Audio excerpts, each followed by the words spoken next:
At the edge of the deep desert, where the wind moves in long quiet strokes, there are places where the old houses still seem to linger, not in the way of bright banners or open courts, but in fragments, in broken walls, in buried doorframes, in names that survive after the people have gone.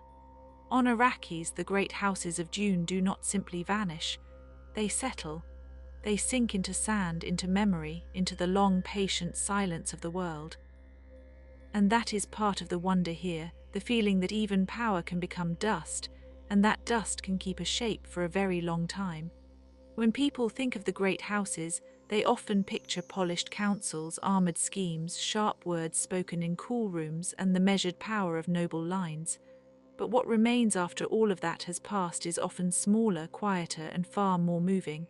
A threshold, a stair, a house sign half covered by drifting grit. A chamber where the air still feels cooler than the open desert outside. These are not loud remnants, they are patient ones. The desert has a way of editing history. It removes the unnecessary. It smooths the edges. It covers elaborate claims with a single plain layer of sand. A palace can become a mound. A court can become a hollow. A family name that once carried fear or loyalty across entire regions can be spoken only in stories, or in the cautious tone of a historian tracing old records through the folds of time.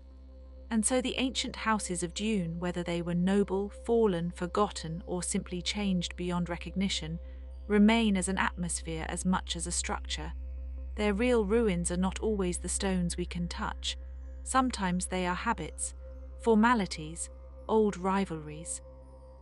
The shape of a corridor in an inherited stronghold, the taste of guarded water, the feeling that every room was built with the awareness that someone important might one day be absent from it. There is something strangely restful about that kind of ruin because it asks nothing of us. It does not demand to be repaired. It simply waits and lets the evening settle around it. On Arrakis, even the architecture seems to respect scarcity. Buildings are not careless here. They are careful with heat, careful with shade, careful with every opening to the sky. A house may look severe from the outside, but inside it often protects cool air, stored water, and narrow passages that preserve comfort in a harsh climate. In this way, the old houses feel less like monuments and more like living answers to the desert itself. They were shaped by pressure, by danger, by the practical need to endure. And because of that, even their ruins feel instructive in a very quiet way. A ruined arch tells us that someone once tried to make a grand entrance. A collapsed cistern tells us that water was precious enough to be hidden in stone. A worn floor slab tells us that many feet crossed it, not once, but over years, perhaps over generations, each step adding a little polish, a little memory. If you were to stand before one of these old estates at dusk, you might first notice the silence. Not absolute silence, because the desert is never truly still. There is always a grain moving somewhere, a dry whisper along the wall, a distant shape of wind crossing open land. But there is a deeper silence beneath that, the silence of a place that has already finished speaking. It has said what it can, it has served, it has endured, now it simply remains. The houses of Dune are often known through conflict, through lineage, through the heavy language of inheritance. Yet their remains suggest another story, one of ordinary preservation. Someone once swept these floors. Someone once repaired these stones. Someone once checked the seals on a chamber door and made certain that the desert would stay outside where it belonged. These small acts, repeated over time, are what keep a house alive longer than ambition ever can. And when they fail, when the people leave or the line breaks or the politics shift like dune ridges after a storm, what is left behind is not always dramatic. Sometimes it is a cup ring on stone. Sometimes it is a storage niche. Sometimes it is the faint geometry of a household that expected tomorrow to look much like today. That expectation is one of the tender things about old houses. Every wall quietly assumes continuity. Every corridor is built as if there will be another morning, and another, and another. To walk through a ruin is to walk through a plan that did not survive intact, but part of the plan remains readable. We can still tell where people slept, where they met, where they kept watch, where they hoped the air would stay cool. In the world of Dune, there is always the larger weather of politics and prophecy moving overhead, but the houses themselves are often defined by domestic details. Thick walls, closed systems, hidden rooms, controlled light. These are not merely signs of luxury. They are signs of adaptation. In a place like Arrakis, survival becomes architecture. Architecture becomes behavior. Behavior becomes tradition. And tradition, once it hardens, can outlive the people who created it. It is easy in a more hurried mood to think of ruins as endings, but a ruin is not only an end, it is also a record of use. A broken doorway shows us that someone entered. A cracked basin shows us that someone washed. A worn ledge shows us where hands rested, where someone paused, perhaps to listen before stepping into a room of importance. The old houses of Dune, even in their remaining fragments, preserve those kinds of pauses. There may be old estates in the desert where the stone still carries a little of the day's heat into the night. There may be courtyards where the wind has learned the shape of the walls and returns there again and again. There may be family crypts or sealed archives or simple administrative rooms where the records of a house were once kept with great seriousness, each line meant to prove that the family had a place in the world. Such places rarely stay glorious, but they do stay legible if one is patient enough to read them. Patience is one of the quiet virtues of desert stories. A great house is often imagined as a symbol of permanence, but on Arrakis, permanence is always under negotiation. Sand moves. Water is finite, power changes hands. Even the most fortified household must learn humility in the face of climate. So the old houses become especially interesting when we look not at their triumphs, but at their methods of remaining. What did they keep? What did they conserve? What did they hide? Many houses in harsh places develop an inward life. The exterior can be stern, almost blank, while the interior holds the real world of family, servants, planning, and memory. This inwardness gives the ruins a distinctive mood. The outer wall might appear almost severe enough to reject the world, yet inside there would once have been little arrangements of care. A basin of water, a shaded seat, a niche for lamps, a place for garments, a place for news. Even in fiction, these domestic details feel true because every large power is built from tiny repeated habits. And when those habits stop, the absence is oddly visible. One can imagine walking through the remains of a house where the outer corridor still turns to protect the courtyard from the worst heat. Here, the air would be slightly cooler. There might be traces of soot in a corner where a lamp burned for years. There might be a carved lintel, not beautiful in the way of grand art, but precise in the way of something made to last. A useful beauty, a disciplined beauty, the kind that survives well. The desert teaches this too. It does not reward excess. It does not care for surfaces that cannot endure. So the old houses that persist in memory are often those that understood restraint. They knew how to close a room without making it feel trapped. They knew how to create dignity from necessity. They knew that the best shelter is often the one that works quietly and asks for no praise. There is comfort in that if we let it be comforting. A house does not have to become famous to matter. It only has to hold a life. And Dune, with its long dynastic lines, gives us many such held lives, even if the records are incomplete. A noble seat may survive as a name in the archive, while the actual stones are reduced to a slope beneath the wind. Another may remain as a family memory passed in fragments, perhaps through a steward, perhaps through a servant's child, perhaps through a line of formal accounting that preserved far more than it understood. This is how old houses often live on, not as complete stories, but as a set of surviving angles. Sometimes the angle is political, sometimes it is architectural. Sometimes it is simply emotional. A person remembers a door that always stuck in the heat. Another remembers the smell of spice in the main hall. Another remembers how the house was quiet when the adults were worried. These small sensory details can outlast the grand declarations of history, and perhaps that is what makes the remains of Dune's ancient houses so evocative. They are not only about power, they are about atmosphere after power has spent itself. They are about the softness that follows hard ambition, the kind of softness found in dust lying over carved stone, in the dim interior of a room no one opens anymore, in the patient dark of a sealed chamber. If the sand could speak, it might not tell us a dramatic tale.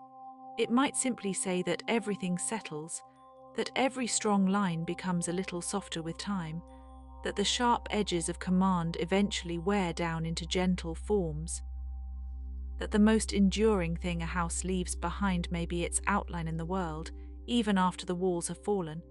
And so, when we speak of these ancient houses, we can picture not only emblems and banners but the small practicalities of life. The way a household measured water, the way shaded rooms were preferred at noon, the way people moved through a building according to rank, duty, and need, the way secrecy could be built into the layout itself, the way a corridor might narrow deliberately, encouraging a slower pace, a more careful mood. These are the kinds of details that make old places feel inhabited even after they are empty. Sometimes the desert itself seems like the oldest house of all, with dunes as its walls and the night sky as its roof. The human houses placed within it are only temporary arrangements, brief attempts to organize a world too large to be owned. But in that briefness there is dignity. A house says, here for a while we will live together. Here for a while we will store what matters. Here for a while we will keep the heat out and the light in and the wind from taking everything. The great houses of Dune were never only about lineage. They were also about continuity of habit, continuity of memory, continuity of adaptation. When those continuities fail, the remains are often melancholy, but not empty. They still tell us that people once made careful choices here. They still carry the shape of domestic intelligence, and because this story is for the quiet hours, we do not need to hurry through those shapes. We can linger on them. We can let one room lead gently to another. Imagine a storage chamber with clay jars lined in rows, each one sealed against the dry air. Imagine a shaded passage where servants once moved softly, carrying folded cloth or covered trays. Imagine an upper room with narrow openings, each angled to soften the afternoon glare. Imagine the slight sound of fabric brushing stone. Imagine the absence now after all the activity has gone and the strange kindness of that absence. It does not insult the past, it frames it. There is also the matter of scale. Great houses are grand in public but often intimate in private. The same family that commands armies or negotiates alliances still eats, sleeps, and waits within rooms of ordinary size. The magnificence is selective. The lived experience is smaller. This contrast makes their ruins more human. A broken throne room is still a room. A sealed office is still an office. A family crypt is still, at its simplest, a carefully maintained place of rest. In that sense, the remains of Dune's ancient houses are not so different from old places anywhere.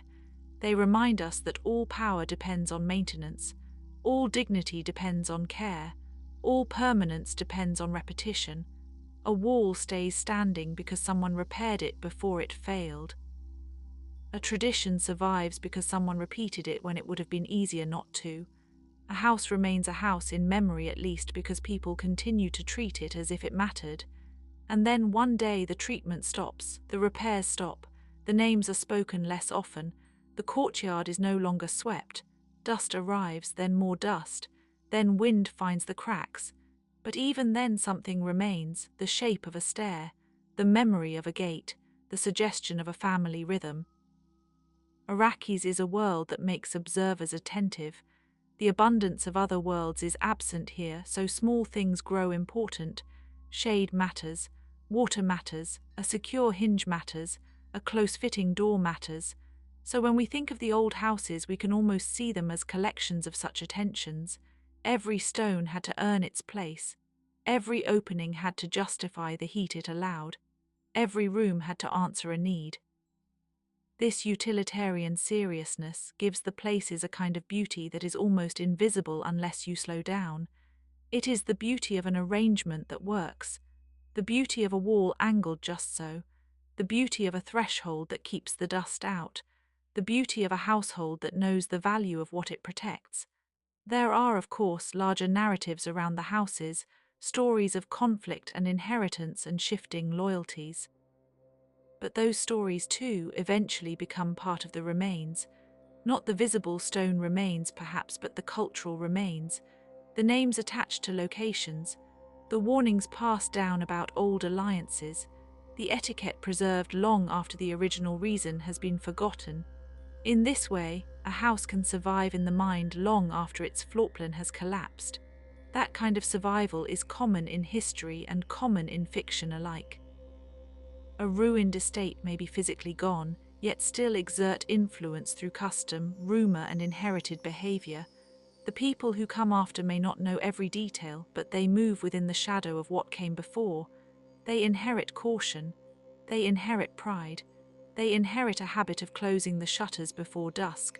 And perhaps if one were to stand long enough in the twilight of such a place, one would feel both the loss and the continuity together. The ruin is there, yes. But so is the pattern that made the ruin possible. The place was once alive enough to need walls. That is not nothing.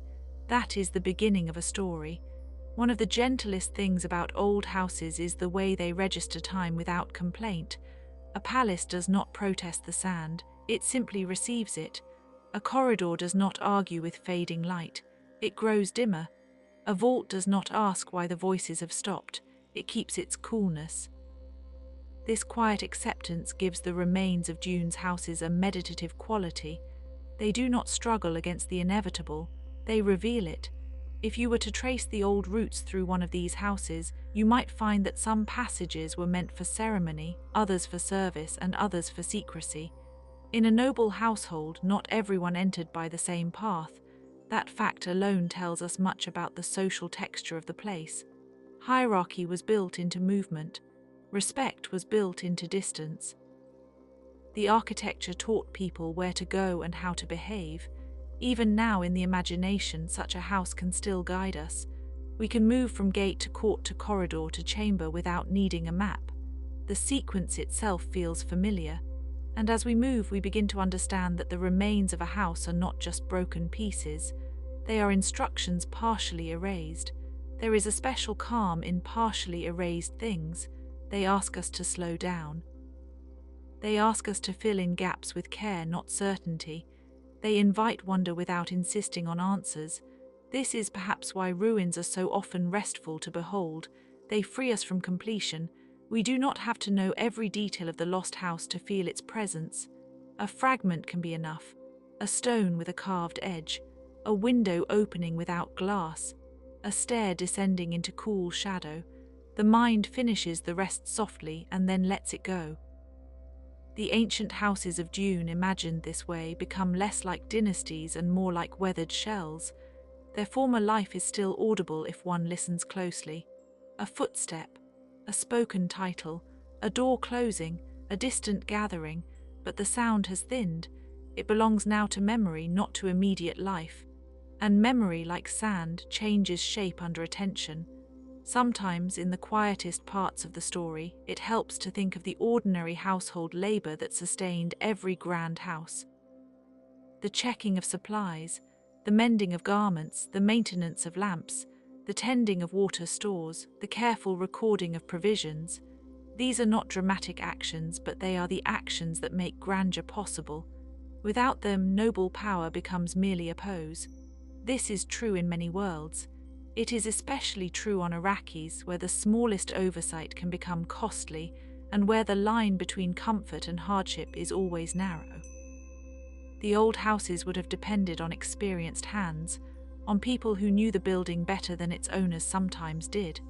The servants, the stewards, the guards, the record keepers, the cooks, the custodians of keys and schedules and sealed rooms, all of them would have carried the house forward in ways that rarely appear in formal histories. And when they are gone, what remains can seem oddly incomplete, not because the architecture is missing, but because the everyday pulse is missing. A house is not only its nobles, it is the rhythm of its upkeep. The desert keeps a record of that rhythm in its own way. Places that were visited often become smoother, more settled, more familiar to the eye. Places neglected become rough, overwhelmed, hidden. Over time, one can read habit in the landscape. One can sense where people once walked with confidence and where they hesitated. One can see where the wind had to work harder to reclaim a structure. The remains of Dune's ancient houses would therefore not all look the same. Some might be nearly swallowed with only a corner or wall line visible. Others might stand in noble ruin, their forms still legible against the sand. Others might survive only as altered spaces, reused, repurposed, and changed so much that their original purpose must be inferred. The variety itself is soothing because it reflects the slow diversity of time. Nothing is erased all at once. Things fade in stages. Houses especially fade in stages. A family's decline might begin with a political setback, then a retreat from public life, then the sale of some property, then the closing of one wing, then the abandonment of another. Long before the final wall falls, the house has already become quieter. Fewer lights at night, fewer servants, fewer guests, more rooms kept closed. The sound of life moving inward. This inward movement can feel sad, but it can also feel dignified. A house that knows it is changing may become more careful with itself. It may preserve what it can. It may become smaller in practice, even if the stone still announces old greatness. In this, there is something deeply human.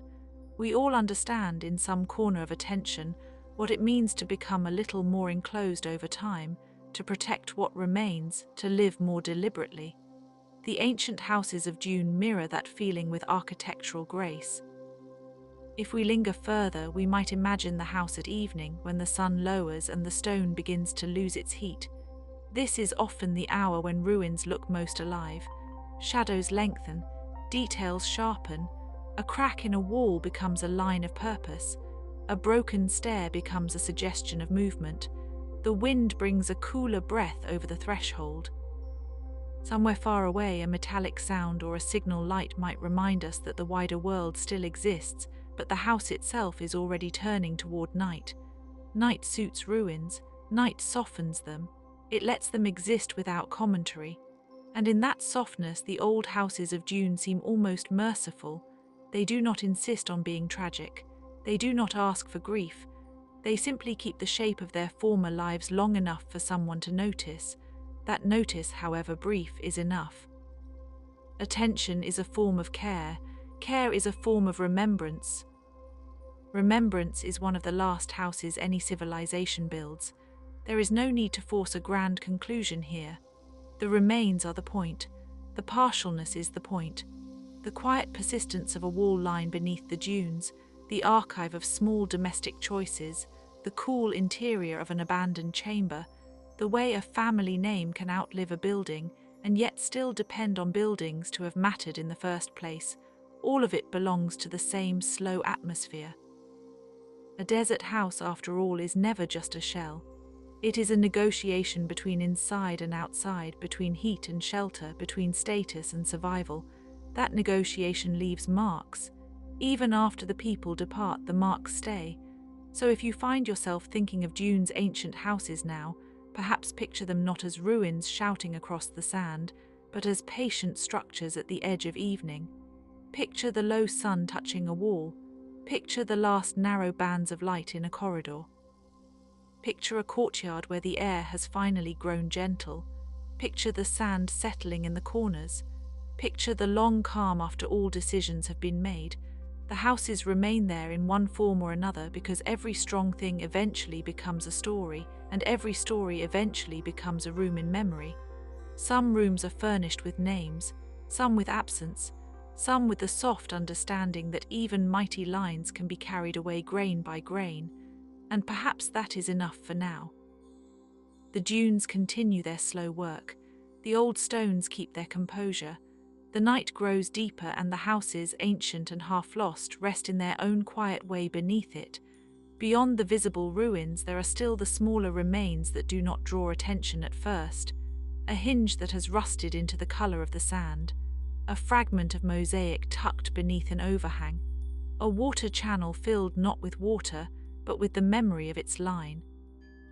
A a corner where someone once placed a chair or a bench or a low table for conversation at the end of the day. These things are humble, and because they are humble, they often survive in the mind longer than larger, more ambitious elements. The old houses of Dune invite this kind of attention. They ask us to notice how civilization depends on practical refinement. A house in the desert cannot afford waste. That means the remains of such a house often reveal intelligence in their restraint. A thick wall is not just a wall, it is an answer to sun. A narrow window is not just an opening, it is an agreement with climate. A sheltered court is not just a pleasant feature, it is a form of daily mercy. That mercy would have mattered to everyone inside, from the highest born to the least noticed worker in the household.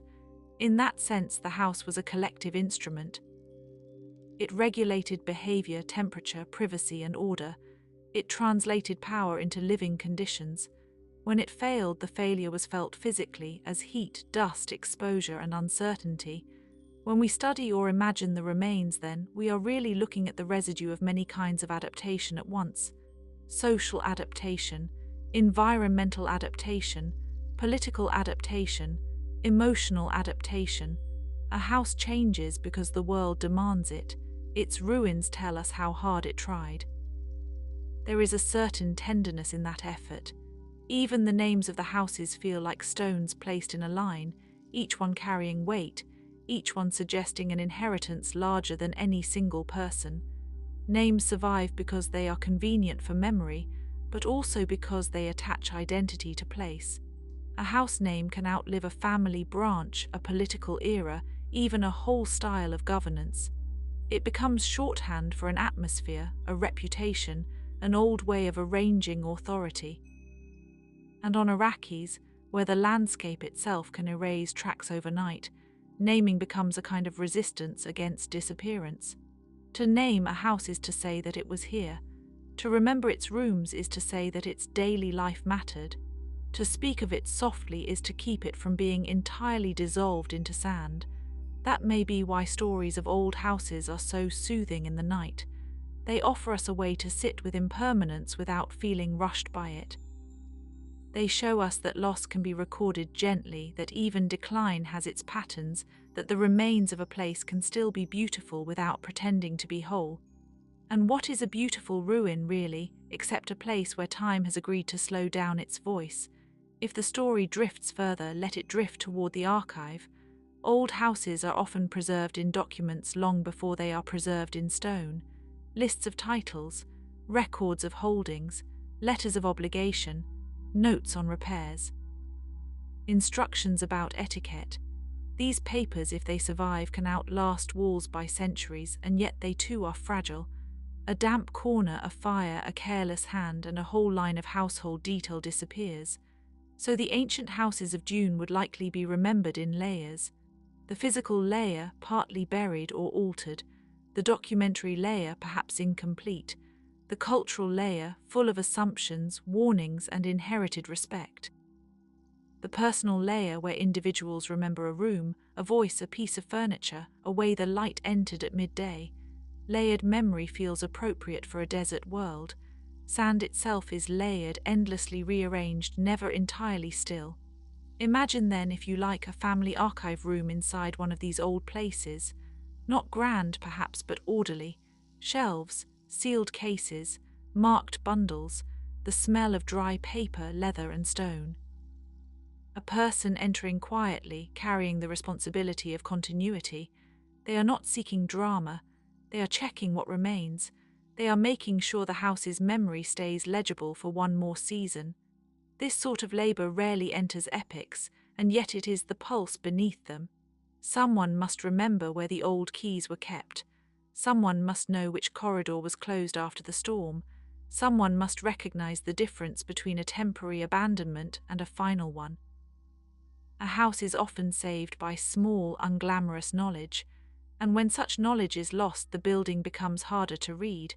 The doors still stand, but the order is gone. The symbols remain, but their meanings thin. The place is still there, but less coherent. This too is a kind of ruin, quieter than broken stone, but just as real. In the remains of Dune's ancient houses, perhaps the most haunting thing is not destruction, but continuity without occupants. A courtyard still arranged for gatherings no one attends, a long table still set in the mind, though not in the room, a hallway still leading somewhere, even though the destination has been forgotten. Such spaces can feel like waiting rooms for time itself, and yet they are not sad in the sharp sense. They are soft with the worn patience of places that have outlived their first purpose. They are content, if contentment is the right word, to become a backdrop for the imagination of later visitors.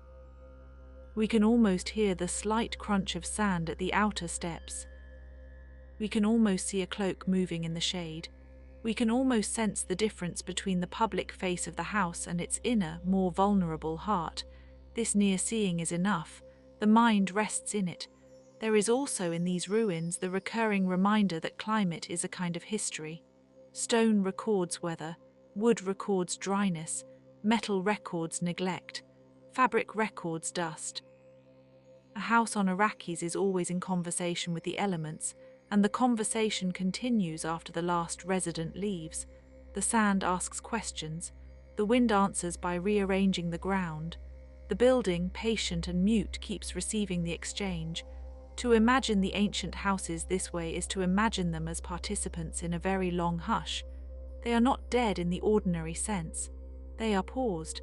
Their materials still speak to temperature, moisture, pressure, and time. A crack tells us where stress gathered. A shaded niche tells us where people paused for comfort. A weathered threshold tells us where passage was most common. Every detail is low-voiced, but together they compose a history. And history at this volume becomes surprisingly gentle. Maybe that is the best way to return to the title itself, to what remains. What remains are not just the broken shells of noble houses, but the practical wisdom they embodied, the domestic intelligence they demanded, the careful compromise between human ambition and severe environment. What remains are the habits of shelter, the geometry of shade, the etiquette of enclosed life, the memory of water stored and counted and guarded. What remains is the shape of a civilization that had to think before it built. That is a beautiful kind of remnant. It does not shout, it endures. So let the old houses of Dune stand or half stand in the desert evening. Let the dunes soften their outlines. Let the moon mark the pale edges of stone. Let the long corridors rest in shadow. Let the names grow quieter. Let the world move on at its own patient pace. And if in the drifting between wakefulness and sleep you happen to picture one last fragment, let it be something simple. A doorway, a stair, a wall warmed by the day and cooling now in the night. A place where people once lived closely with each other, and with the desert, and with the fragile idea that a house might hold them all together for a little while. That in the end may be what remains most of all. Not power, not ceremony, not even the full shape of the building, only the quiet proof that someone once cared enough to make a place for life, and that the desert, even as it takes, also keeps. And so the ancient houses of Dune settle deeper into the sand, into the archive, into the slow, tender weather of memory. Their walls thin, their names linger, their silence grows comfortable. The night becomes wider around them, and nothing more is required. A little farther out, beyond the last visible ruin, the dunes continue as they always have, reshaping themselves by degrees. A traveller passing late might see nothing at all except a pale rise of ground and a low shape that could be stone, or could be shadow, or could be the suggestion of an old foundation just below the surface. That uncertainty suits the remains. They are not here to insist. They are here to be noticed or overlooked and still continue existing either way. This is one of the soft truths of old places, especially in a world like Arrakis. Not everything that matters remains obvious. Some things become subtle before they become gone. The passage from inhabited to abandoned can be almost invisible if you are not watching for it. A room loses its daily use, then its cleaning, then its light, then its reason for being opened at all. The transition is so gradual that the house itself may not realize what has changed until much later. And even then, it may continue functioning in a reduced, dignified form. One wing kept active, one archive still used, one family chamber held in reserve, one old office where decisions are no longer made but old decisions are still stored. This reduced life has its own rhythm, slower and more reflective. It is the rhythm of things on their way to becoming history, but not yet willing to leave the stage. There is comfort in reduced rhythms. They are easy to listen to. They do not demand full attention. They settle around the listener like a blanket of faint sound. Perhaps this is why old houses in fiction feel so restful when they are described carefully. The imagination can walk through them without danger. It can open one door then another and meet no urgency inside, only the residue of use. Only the kindness of old design. Only the small evidence that people once took the trouble to make daily life more bearable than the climate would have allowed by itself. In that way, the houses of Dune belong to a long human tradition of making endurance look elegant. Walls can be practical and still beautiful. Shadow can be useful and still beautiful. Silence can be a form of order. Even a ruined estate can retain those qualities if it was built with enough thought. And if we imagine one of the oldest of these houses, perhaps it sits with its back half buried, the lower rooms sealed by drifted sand, the upper rooms open to the evening air. There may be a balcony broken by age but still facing the horizon. There may be a staircase that no longer leads anywhere intact. There may be a chamber with a niche in the wall, once for a lamp, now for the moonlight. There may be a faded insignia above a lintel, nearly erased but not quite. That nearly is important. Nearly erased means still present.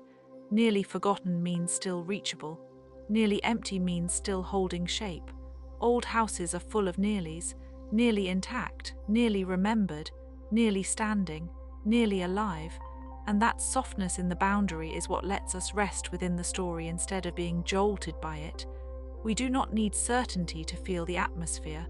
We only need enough detail to picture the weight of stone and the warmth of dusk. In some later season, after the generations have changed, perhaps a scholar or a traveller walks through the remains with a small notebook or a silent measuring device, taking note of doorway widths, wall thicknesses, and the placement of cooling channels.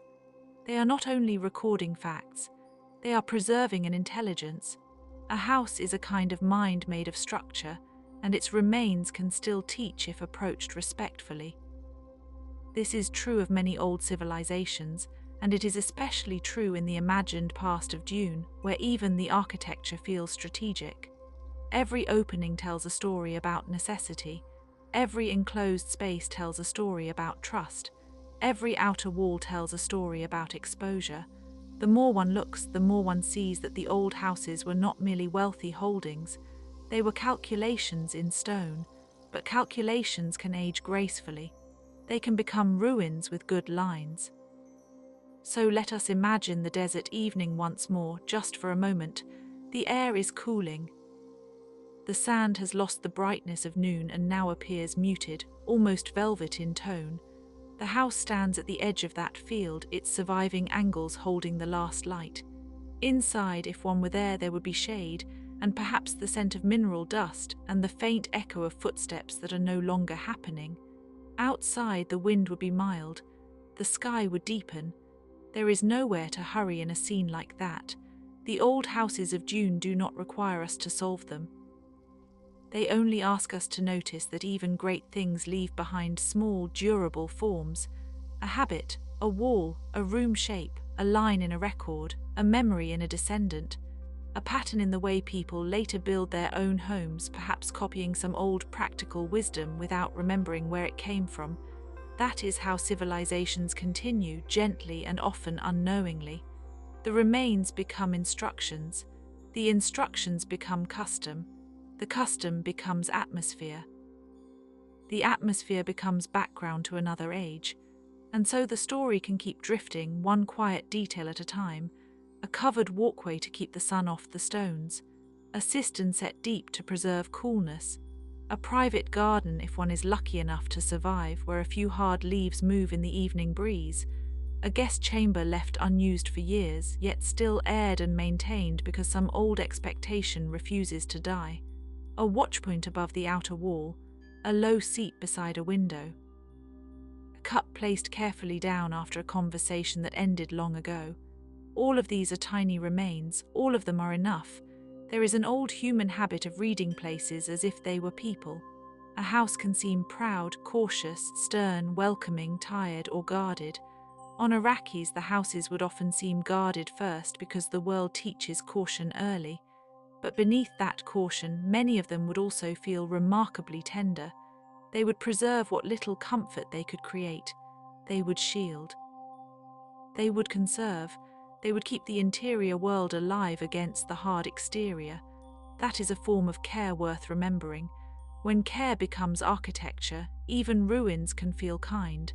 And if there is anything left to say, it is only this, in one more soft circle around the same quiet center. The ancient houses of Dune are not only what the desert took. They are also what the desert allowed to remain. A silhouette at dusk, a foundation under shifting sand, a name in a ledger, a cooling room, a sheltered passage, a family habit carried into later generations, a principle of survival disguised as grandeur. Those are very good things to fall asleep beside. The night deepens now. The old walls are no less real for being half hidden. The sand continues its slow, faithful work. And the houses, ancient and mostly gone, keep their calm outlines in the dark, holding the memory of shelter, holding the memory of order, holding the memory of a life once lived carefully in the harshness of a distant world. Rest a while with that thought. Let it settle like dust on stone. Let it soften into silence. Let the remains remain. There are always a few more small details, and they are worth leaving in the dark where they belong.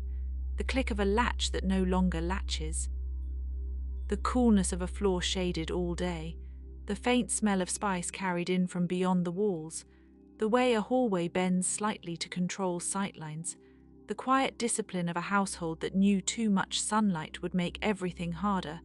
A house like that is a lesson in restraint, but also in welcome. The two can exist together. A place can protect itself and still invite life within. In the old houses of Dune, the best rooms would have been those that managed both at once, secure enough to endure, open enough to breathe. Even a ruin can preserve that lesson if its shape remains legible. And perhaps that is why ruins are often companionable in the imagination. They are not asking us to believe in perfection. They are asking us to see how much can be done with limitations. A wall can shield, a corridor can guide, a ceiling can cool, a courtyard can hold the sky at a distance. The house does what it can, and when it can no longer do it, we admire the effort left behind. That admiration is quiet. It does not need applause. On Arrakis, where every form of shelter is precious, the old houses would have been measured not only by wealth, but by how effectively they transformed danger into routine. The best parts of them would have been almost invisible to those who lived there every day. That is often how the best design works. It disappears into comfort. It becomes background to life. Only later, when it is gone, do we realize how carefully it supported everything else.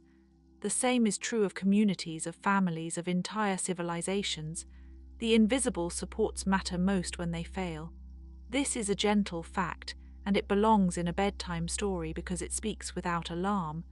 It says simply that care leaves traces, and those traces can remain beautiful long after the hands that made them are still. The remains of Dune's ancient houses, then, are not just ruins. They are a form of aftercare. They are the long afterimage of human intention laid across a severe world.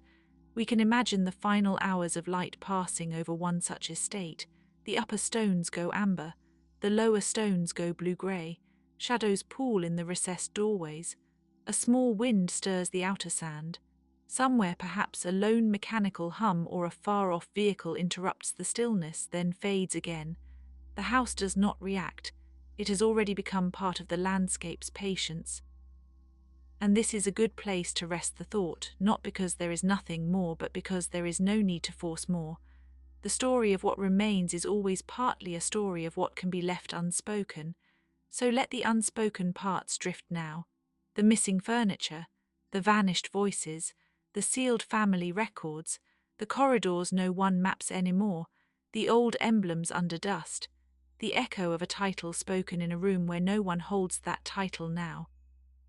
The tiny practical rituals that kept a great house functioning from dawn to dusk, the slow fading of certainty, the endurance of form, all of it is quiet enough to carry you forward into sleep. And if the mind returns, as it sometimes does, to one last image, let it be simple: a desert house at dusk, a line of stone half buried, a doorway open to a cooling wind, no movement except the sand, no sound except the world breathing softly around what remains. That is the final comfort of these ancient houses. They do not vanish in a single dramatic instant. They become part of the stillness. They join the desert in its patient rhythm. They rest there under moonlight and drifting grain while the night goes on being itself. And so, with no hurry at all, the old houses of Dune continue to remain, and we continue to remember them, and the remembering itself becomes a kind of shelter, one last room with a lamp already low, and the door gently closed against the dark. But even after a house has become a ruin, it may still preserve a kind of order. Not the order of servants moving through polished halls, or the order of banquets laid out beneath hanging lights, but a deeper order, the kind that survives in the arrangement of stone and the remembered use of space. A threshold still looks like a threshold. A stair still suggests ascent. A courtyard still opens inward with a little hush of air around it. Even when no one lives there, these forms continue to speak in the oldest architectural language, the language of purpose. This is one of the quiet mysteries of old places. The body may be gone from a room, but the room does not forget that it once held bodies. It keeps their scale. It remembers the length of a stride, the reach of a hand to a doorframe, the pause made before entering a private chamber. Such memories are not written in ink. They are written in proportion in wear in the softened edges of stone. On a planet like Arrakis, where the wind is always sanding away the world, anything that remains for long enough has earned its survival. A cracked lintel, a buried arch, a blackened wall from some ancient heating system, a cistern cut into the rock, a foundation ringed by wind-blown silt, all of these become almost sacred by endurance alone. They tell us that someone once expected to stay. Someone once believed the future would come through these rooms. And perhaps that is the central ache in all ruins, not destruction exactly, but expectation interrupted. A house is built to outlast a season. A noble house is built to outlast a generation. An ancient house on a hostile world is built to make a claim against time itself. Then time arrives anyway, patient and unarguable, and what is left is the shape of that claim. The Dune universe understands this deeply. It is full of lineages that are both political and mythic, houses that are both families and histories, banners that are both symbols and burdens. Their names carry weight because they have been carried for so long. A house is never only a building in such a world. It is a way of remembering obligation, inheritance, old rivalries, and the fragile continuity of identity. It is a container for generations, and when the container cracks, the breach is larger than architecture. That may be why the ancient houses feel so resonant even when we only glimpse them indirectly, through references, old maps, fading records, or the lingering consequences of decisions made long ago. We are always arriving late to these places. We arrive after the ceremonies, after the consolidations of power, after the betrayals, after the last steward locked the inner archive and carried the key away. What we find instead are traces, and traces ask gentleness from us. There is a particular quietness in imagining the earliest forms of settlement on Arrakis, before the grand scale of imperial intrigue, before the full layering of legend. Before a house becomes famous, it must first become practical. Someone must decide where to place the water stores. Someone must decide how thick the walls should be. Someone must choose a surface that will not overheat too quickly under noon sun. Someone must find a way to turn an empty, dangerous expanse into an inhabitable interior. In this sense, every ancient house begins as an act of trust. Trust that stone will remain stone. Trust that doors will open as intended. Trust that a family can become an institution and still remember its human size. Trust, too, that the desert can be negotiated, if not mastered. That is a sober kind of faith. It is not grand, it is practical. It makes room for life, and life, once admitted, begins to leave marks almost immediately. A polished section of floor where people often walked, a deeper groove in a threshold where a cart wheel passed again and again. A window ledge worn by the resting of elbows during long, warm afternoons, a hidden corner where a child once kept smooth stones or dried leaves, a kitchen wall darkened by steam, a niche where a lamp stood for decades until its base carved a pale circle into the stone. These are the delicate biographies of buildings. They are easy to miss if one only looks for monuments, but they are the parts that make a place feel lived in. When we think of ancient houses, we often imagine their public face first. The ceremonial chamber, the receiving hall, the long approach, the deliberate symmetry of power. Yet the real life of a house is usually softer. It takes place in the passages between display and routine, in the early morning when the halls are still cold, in the hour before supper, when light falls at an angle that makes ordinary dust glow like something almost ceremonial, in the spaces where no herald stood and no sword was displayed, but where decisions were quietly made that shaped the future of entire bloodlines. This gentle contrast between the visible and the hidden is part of what gives old houses their atmosphere. They are not only places of grandeur, they are places of concealment. A noble lineage can be read in banners and names, but also in secrets, in side rooms, in locked drawers, in records that were copied and recopied until the original handwriting blurred into a family resemblance. History, when lived indoors, often becomes domestic before it becomes official. Arrakis would have made all of this sharper. On a harsher world, privacy becomes more precious. A cool room is not just comfort. It is relief. A secure chamber is not just status. It is protection against a planet that can kill without malice. In such a setting, the house becomes almost biological, like a shell or a nest. It is an outer form that keeps a fragile interior alive. The stones may be expensive, the carvings may be elegant, the symbolism may be formal, but beneath that lies a more ancient impulse. Keep warmth where warmth is needed. Keep water where water can be guarded. Keep the family together. Many ancient civilizations understood this instinct in their own ways. The courtyards of old desert cultures, the shaded passages of Mediterranean homes, the enclosed compounds of palace architecture, the deep cool of underground chambers and cisterns, all of these suggest that architecture is often an answer to climate before it is an expression of pride. The most enduring buildings are usually those that respect the weather. They do not argue with it. They make an alliance with it. This is a comforting thought for bedtime because it reminds us that intelligence can be quiet. Not every clever thing is loud. Some of the wisest designs are nearly invisible. A thick wall is wisdom. A narrow opening is wisdom. A reflective surface that throws light deeper into a room is wisdom. A sleeping alcove placed where evening air can pass through is wisdom. The old houses of Dune, in their imagined forms, would have embodied this constant negotiation between beauty and necessity. And yet the houses were also political instruments, not merely homes. They held archives, and with archives power. They held guests, and guests are never simple.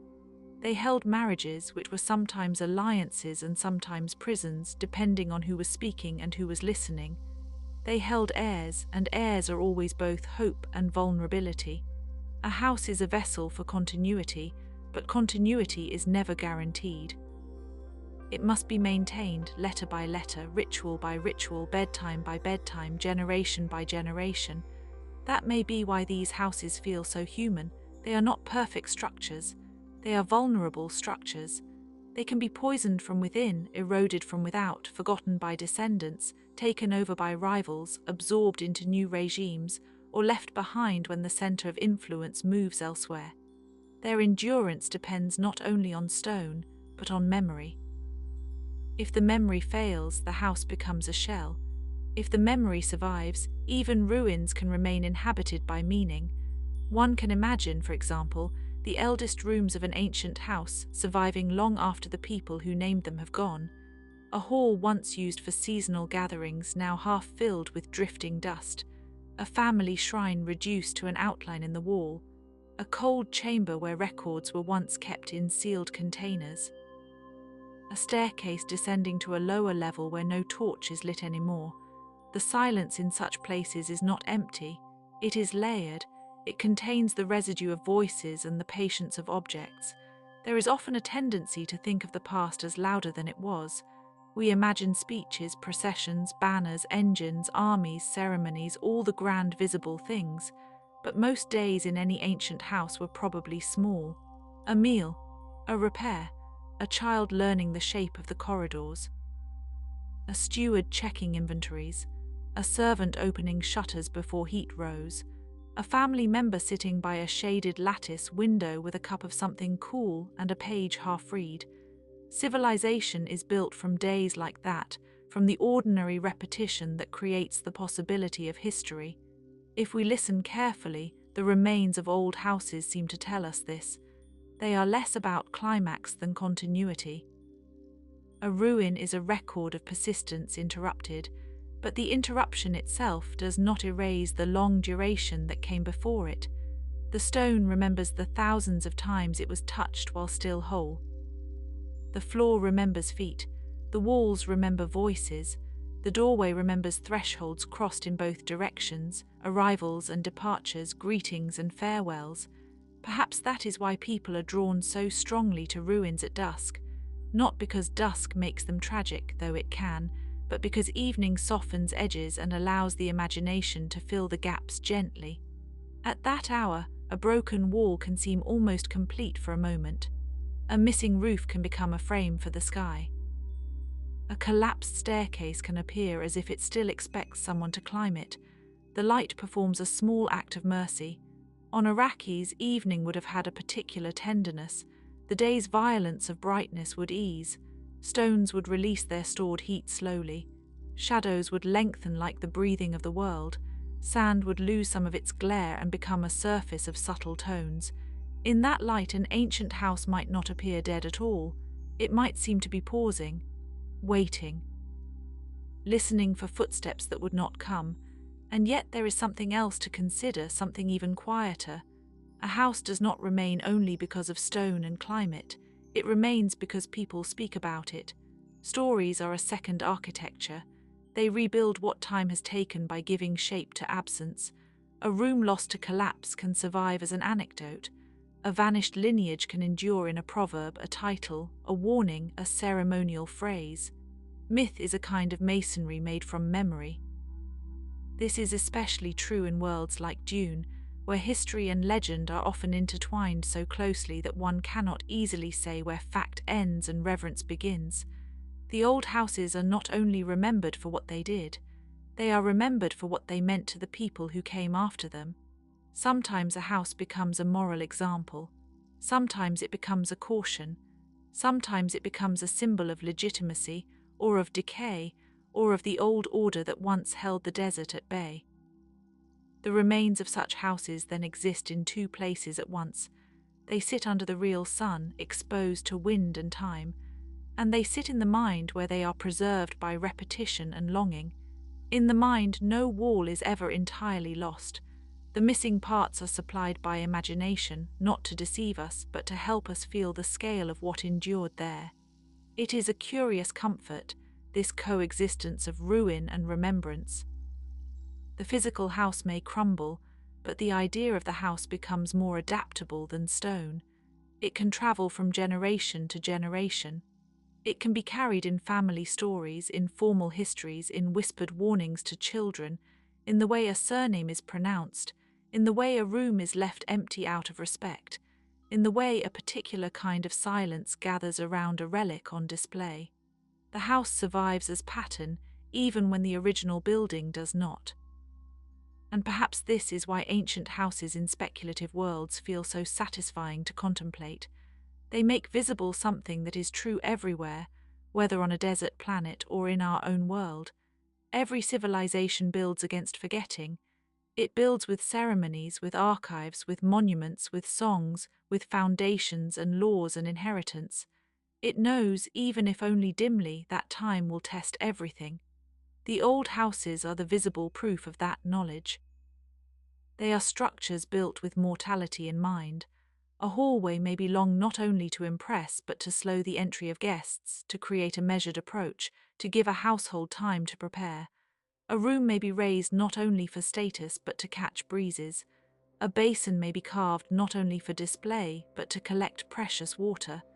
A stone screen may be placed not only for beauty but to protect privacy.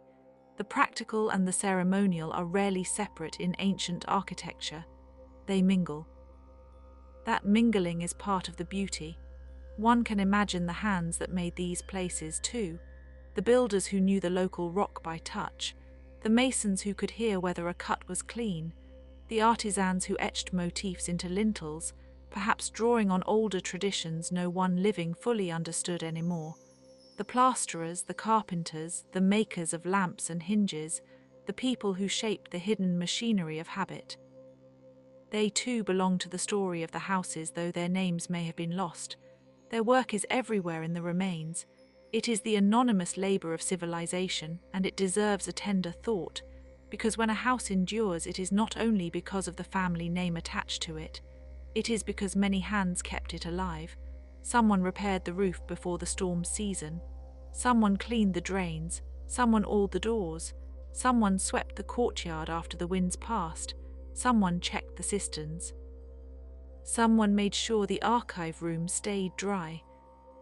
Someone lit the lamps. Someone stood watch. Someone remembered where things belonged.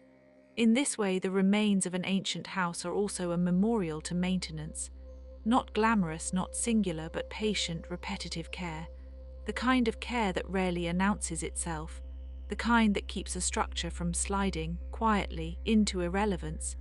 If history is often told as the story of rulers, perhaps it should more often be told as the story of keepers.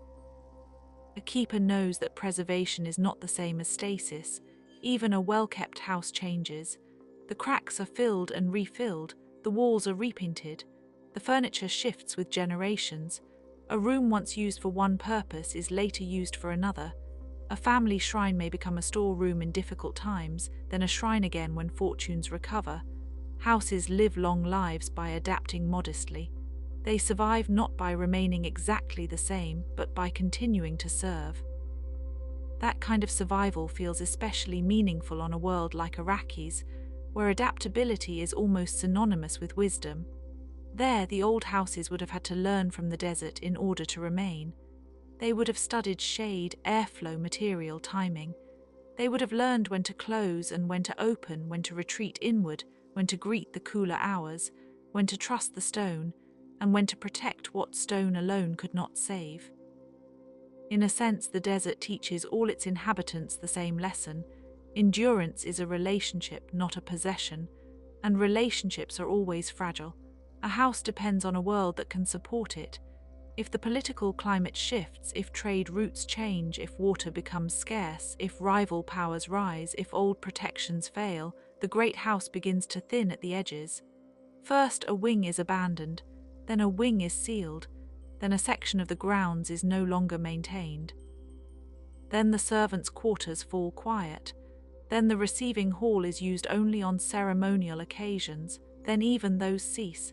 The decline is rarely a single dramatic event. It is usually a series of reduced motions, each one barely noticed in its time. This is true of many ancient places in human history. Palaces become ruins. Fortified estates become archaeological layers. Private domains become public heritage. The world continues to move, and the remains of old power are folded into the ordinary landscape. A wall becomes a boundary. A tower becomes a marker. A courtyard becomes a patch of open ground where children play in later centuries, unaware of the names once spoken there. The future is often casual with the past, not out of disrespect, but because time makes every place habitual again. That habitual quality is important to the mood of rest. There is comfort in knowing that even the grandest houses eventually become part of the earth's regular shape. The desert accepts what is left of them. Sand gathers in corners. Weather smooths the hardest lines. The moon rises over them. The stars continue. No ruin needs to resist forever. It can simply persist a little longer than expected, and that is enough to become part of story. The story, in turn, softens the ruin. It gives it a place in a larger sequence. Before the fall there was building. Before the building there was planning. Before the planning there was necessity. Before necessity there was perhaps only the first fragile decision to settle. In this way, an ancient house is never only a place in the present tense. It is a stack of intentions, each resting upon another. The remains are the visible top of a much larger invisible structure, one made of choices. We often admire the final form of things, but bedtime is a good time to appreciate process, the long accumulation of small acts. A stone laid carefully, a beam measured twice, a window placed to avoid the worst heat, a basin lined to reduce loss. A family custom repeated until it became architecture, a threshold darkened by years of passing, a record copied by hand because the original was fading. A child taught the names of rooms, a guardian taught the names of winds. Such details invite the mind to settle. They ask nothing urgent of us. They are simply there, quiet and durable. They make the ancient houses feel less like distant abstractions and more like lived-in realities. We can almost smell the dust warmed by the day. We can almost hear the soft rattle of a hanging screen in the air current. We can almost imagine the weight of a cup set down on a stone table, the brief pause afterward, the silence returning around it. And when the mind becomes very still, the old houses of Dune begin to resemble the desert itself. Both are shaped by absence as much as by presence. Both are defined by what they contain and what they refuse to hold. Both are full of hidden chambers, literal or symbolic. Both can be read by those patient enough to look closely. A dune changes by the hour, but its form endures as a kind of temporary truth. A house changes by the generation, but its idea can endure even longer. Each is an arrangement of time made visible. There is also, in these ancient houses, the lingering dignity of scale. Not every place needs to be vast to feel important. A single room with the right proportions can feel like an entire world. A narrow passage can carry the tension of generations. A private library can hold more destiny than a battlefield if the decision made there changes the course of history. Old houses understand that intimacy and consequence are often neighbors. On Arrakis, where the horizon is so large, interior spaces would have carried unusual power. To step from open glare into cool shade is to cross almost instantly from one emotional climate to another. The house becomes a relief from infinity. It gathers the senses inward. It lets the eye rest on stone, wood, cloth, a bowl, a line of shadow across a wall. Such moments of inwardness matter deeply in a place that otherwise offers so little shelter from the scale of the world. And perhaps that is why memories of homes are so persistent across cultures. A house is where the immense becomes manageable. The weather outside can be severe, the politics outside can be dangerous, the centuries outside can be indifferent, but inside there is a lamp, a seat, a familiar arrangement of objects, a tone of voice that says, "For now you are safe." Ancient houses, with all their grandeur, began with that promise. Their remains still carry it, faintly but unmistakably. So if we walk in the imagination among the remains of these houses, we should do so without haste. There is no need to solve them. Some mysteries are not puzzles to be completed, but atmospheres to be entered. The missing names, the lost chambers, the uncertain succession of rulers, the family feuds half recorded in dust, the vanished customs of water use, the ceremonial objects no longer identified by anyone living, all of these can simply remain gently unresolved. Their unresolvedness is part of their beauty. In fact, the unknown makes the known feel more precious. We know that stones were laid. We know that people lived, argued, waited, hoped, and slept beneath those roofs. We know that time carried them away. We know that the desert kept working. These are enough facts to hold the imagination lightly. Around them, the rest can drift. And now, as the story begins to thin the way evening thins into night, it is enough to imagine one last house, not a mighty palace, but a quieter estate at the edge of sand. Its outer wall is broken in one place, repaired in another. Its courtyard holds a shallow bowl of rainless dust. A shaded passage leads to a room with no furniture left inside, only the outline of where it once stood. Beyond that, a narrow stair descends to a cool, lower chamber. There may still be a scent of old stone there and a faint sweetness from the earth below. No one is speaking. No one is hurrying. The place simply remains. Outside, the desert gathers itself for the night. The wind softens. The stars become visible one by one, patient and distant. The last warmth leaves the stones. The house, such as it is, keeps its shape in the dark. It does not need to announce that it has survived. Its silence is proof enough. So let the surviving walls stand in peace. Let the buried arches rest beneath their quiet burden of sand. Let the old names fade only as much as they must. Let the myths remain where they are useful, and let the facts remain where they can still be seen. Let the rooms keep their cool and the courtyards keep their shadows. Let the desert continue its old, gentle work. And if sleep is close now, then let it be like entering one of those deep inner chambers where the air is still, the light is nearly gone, and the heavy world outside has become distant enough to trust. The ancient houses of Dune remain for a while longer in memory, then soften, then blend into the dark, as all long things do, until only their quiet outline is left, and even that begins to feel like rest. But the outline, even as it fades, can still invite us a little farther inward. There is something calming about returning to old structures, not to claim them, not to restore them in imagination too quickly, but simply to notice how they held life. The ancient houses of Dune, whether imperial, noble, provincial, or merely rumoured through history, all seem to suggest that human beings never stop building places to gather their days. They build against heat, against night, against loss, against the sprawling indifference of the sand. They build because the mind likes to leave a trace. They build because the heart prefers rooms to emptiness. On Arrakis, that instinct would have taken on a particular tenderness. A wall was not just a wall. A shadow was not just a shadow. A door was a negotiation with the outside world. Even the smallest domestic act could become ceremonial under such conditions. Pouring water, storing spice, maintaining a cool niche for sleep, watching the angle of sunlight creep across a floor, all of this might become part of the language of a house. There is a quiet intimacy in architecture shaped by necessity. It does not always strive for ornament first. It begins with survival and only later remembers beauty. That may be one reason the surviving stories of Dune's older houses feel so weighty. They are often described through their residue rather than their fullness. A seal impression, a lineage, a chamber with an unfinished inscription, a banquet remembered in fragmentary comment, a decree preserved because some later power found it useful. History, especially ancient history, often reaches us in this condition, partial, slanted, and nevertheless alive. The missing parts are not empty in the usual sense.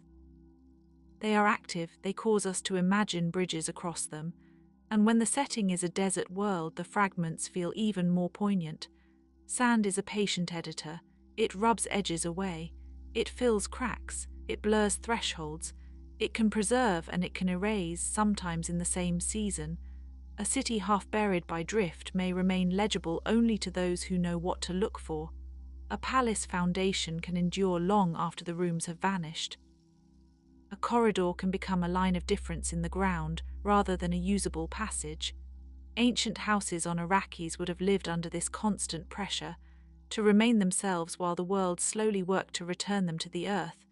The same is true, in a quieter way, of all human dwelling places. We tend to think of a house as fixed, but every house is temporary. Even the grandest one holds only a few generations before it becomes memory, renovation, ruin, or museum. A family table becomes an artifact, a stair becomes a reference in an archive, a courtroom becomes a legend, and yet the emotional pattern remains simple.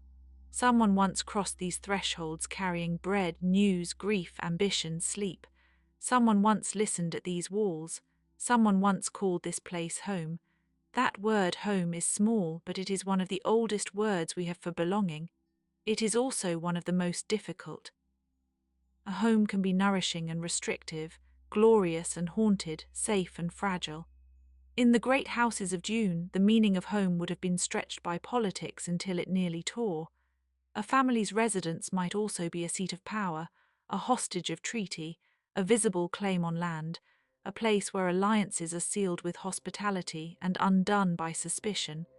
The domestic and the dynastic sit very close together in such worlds. A room that once held a child's small bed may, in another year, hold a strategy meeting. A quiet corridor may become the route by which a messenger changes history.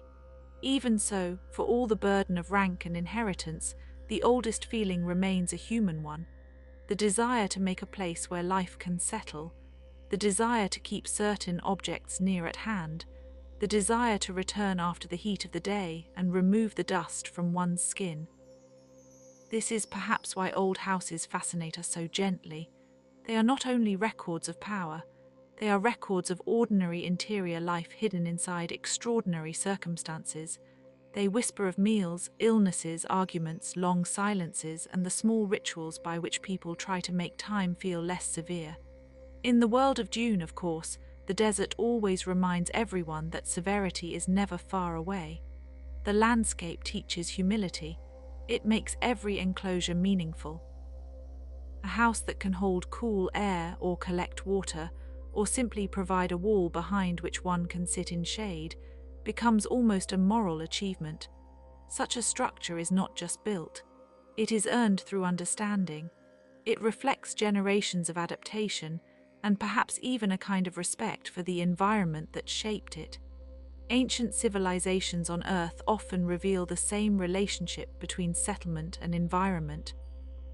In Mesopotamia, for example, the architecture of court and temple grew in conversation with river mud, seasonal flooding, and the labor of maintenance. In Egypt, stone carried the language of endurance, while domestic spaces remained more perishable, reminding us that the enduring monuments were only one part of the larger world of daily living. In the Indus Valley, planning and drainage suggest a careful, almost quiet intelligence, a city life organized around patterns rather than spectacle. Each civilization left different kinds of traces, but all of them understood that a house is not merely an object. It is a compact theory of how to live. That is perhaps what makes ancient houses in fictional worlds so compelling. They allow us to sense an entire civilization through its thresholds. We do not need every detail to imagine a culture's temperament. We can learn from its courtyards, its inner gardens, its protected chambers, its use of light. A civilization that prizes secrecy may build inward. A civilization that prizes public ritual may build outward. A civilization that has survived repeated collapse may favor forms that can be repaired, reinterpreted, rebuilt. Dune, with its long memory of imperial turns and house rivalries, feels especially shaped by that last tendency. Its architecture, even when we only glimpse it in fragments, carries the patience of repeated survival. And patience is one of the deepest moods of the desert. The sand does not hurry. The dunes move but slowly enough to seem still until you return after months or years and notice the difference. Ancient houses in such a setting would have needed to think in the same rhythm. Their longevity would depend not on resisting change completely, but on cooperating with it. A wall can be thickened, a shaft can be redirected, a courtyard can be shaded differently according to the season. A family line can change its alliances. A title can survive while the bearer changes. There is a sort of architectural realism in that flexibility. It does not deny impermanence, it works beside it. This is also why ruins can be so restful to contemplate. A ruin no longer insists on usefulness in the everyday sense. It has stepped out of the race. It is still there, but not demanding. Its brokenness can feel like an exhale. A once grand house now open to wind and moonlight may be less imposing than it was in its prime, but it can be more spacious in the imagination. We can walk through it slowly. We can assign to each empty room a different kind of quiet. We can imagine where the table stood, where the lamps burned, where sandals were left in a row beside a door. The ruin does not answer us, and that is part of the comfort. The same gentle attention can be given to the names of houses themselves. Names often outlive the buildings they describe. They cling to dynasties, to estates, to old provinces, to vanished holdings, to sigils painted on memory and lore. A name can carry the weather of centuries in only a few syllables. On a world like Dune, where lineage matters and houses rise and fall with such terrible elegance, names become almost architectural. They are verbal buildings. One can step into them and feel the echo of power long after the corridor has gone. There is something almost lunar about hereditary history. It waxes and wanes. A house ascends, then declines, then is remembered differently by every generation afterward. Some descendants emphasize honor, others emphasize grievance. Others quietly let the old stories thin, yet the original place, the original residence, the original seat of authority often remains the anchor. Even if it is gone, people speak as though they can still point to it. There behind that wall, there on that rise, there where the river once bent, there where the sand now covers everything. That instinct to point is a way of making time spatial. We do it all the time without noticing. We say back then as though time had a direction we can face. We say before and after as though they were rooms on opposite sides of a hall. Ancient houses help us understand this habit because they are places where time has physically stacked itself. A foundation may sit below a later floor. A blocked doorway may reveal an earlier layout. A repaired stair may show where generations kept choosing the same route. The building becomes a record of repeated decisions, and each decision leaves a trace. In a desert civilization, the traces can be especially eloquent. A footprint in firm ground may vanish by evening, but a line of paving may remain for centuries. A cistern, cut into the earth, may keep its shape long after the house above it has fallen. A ceremonial basin may survive because someone buried it during a crisis, intending to return but never doing so. The ordinary and the sacred often share materials: clay, stone, plaster, wood, metal, water, shade. Nothing elaborate is required for meaning, only arrangement. In that sense, the old houses of Dune are part of a much older human story, the story of turning materials into shelter and shelter into memory. And memory, once it settles into a place, changes the place forever. A room used for mourning feels different even after it is emptied. A courtyard where decisions were made seems to retain a gravity of its own. A hall where a ruler once listened to petitioners may be quiet now, but the quiet is not neutral. It has been inhabited by attention. Ancient houses accumulate this invisible weather. Their silence is not blankness. It is saturated silence, thick with what has happened there. This is perhaps why old dynastic spaces often appear in stories as places of political intimacy. Power in such settings is not abstract. It is embodied in rooms, schedules, thresholds, and access. Who is admitted? Who waits? Who sleeps nearest the inner chamber? Who may cross the courtyard unannounced? Who is received in shade and who in glare? The architecture of hospitality can reveal the architecture of trust. It can also reveal fear. A fortified residence does not need to boast about danger. Its proportions already speak. Still, for all the vigilance implied by noble houses, there is room in such structures for gentleness. A small alcove with a cushion, a niche for a bowl of water, a window positioned to catch the first cool breeze, a screen that softens light rather than blocking it. Human beings are persistent in their search for softness, even in hard places. On Arrakis, where the environment demands adaptation at every level, that softness may become precious beyond measure. A shaded bench can feel almost luxurious. A quiet room can feel like mercy. A familiar tapestry or woven panel can serve as a kind of private sky. The material culture of houses is often what survives longest in the imagination. The fabrics, vessels, lamps, locks, carved supports, and ornamental patterns that once seemed ordinary become later evidence of a world's habits. They tell us what people kept close. They tell us how they valued order and beauty. They tell us whether a household preferred symmetry or improvisation, austerity or layered decoration. Even if the great houses of Dune are imagined through imperial scale, one can still picture the intimate objects that filled their rooms: a traveling knife, a signed document, a ring, a basin, a folded garment, a map marked with water sources. Such items are quiet, but they carry the shape of decisions.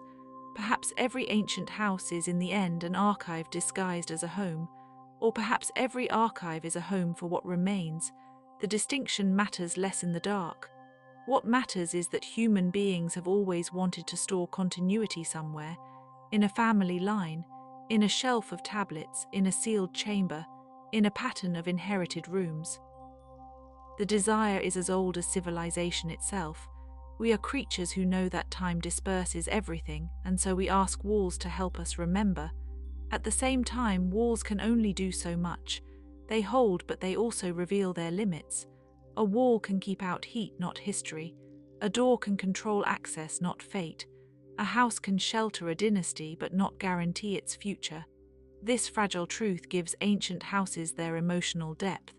They are monuments to effort, not immunity. They testify to the seriousness with which people once tried to make permanence. Their failure, if failure it is not tragic in a grand theatrical sense. It is simply human. Everything made by hands is eventually touched by time.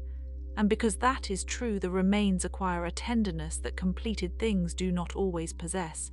A finished palace may impress us. A ruined palace may move us.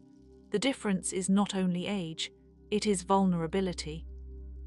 Once a building no longer performs its original power, we can see how much of that power depended on belief, upkeep, and social structure. We can see the invisible labor of servants, builders, guards, gardeners, cooks, accountants, and messengers who made the house function. We can see that a noble residence was never only for nobility. It was an ecosystem of human attention. In the older histories of a world like Dune, this ecosystem would have been especially complex. Households likely contained layers of allegiance and dependence, formal and informal, visible and hidden. Some people belonged by blood, others by service, others by treaty, marriage, or necessity. The house became not just a family organism but a small political world. Its stability depended on the quiet, repeated acts that rarely appear in legend. A repaired hinge, a delivered tray, a cleaned passage, a preserved seal, a carefully remembered custom. These are the kinds of details that hold civilizations together while the famous figures stride across the front stage. And yet the famous figures, too, remain dependent on the domestic. The ruler who appears in public must still enter a chamber at night. The heir who recites genealogies must still be fed. The strategist who plans across continents must still rest somewhere. Even mythic houses are grounded in the ordinary fact that people need shelter from weather and from themselves. A throne room may seem far from a kitchen, but both belong to the same ecology of survival. One governs symbols, the other keeps the body alive. The great houses of Dune, with their ceremonial grandeur, would have understood this division intimately. There is also a particular stillness in old domestic spaces after the voices have gone. Anyone who has stood in a historic interior after closing time knows the feeling. The rooms remain, but the day's noise has lifted out of them. The atmosphere becomes almost audible in its quietness. Ancient houses in the imagination can carry that same hush. One can picture them not as crowded tableaus, but as places between events, a corridor after a funeral, a balcony before dawn, a library after a decision has been made and everyone has left. The air itself seems to wait. Waiting is one of the central moods of the desert too, waiting for the wind to shift, waiting for water, waiting for the right hour to travel, waiting for news from a distant house, waiting for a signal too faint to trust. Because of this, the houses of Dune may have been less about permanence than about intervals. They gave shape to the pauses between vast movements of sand, politics, and prophecy.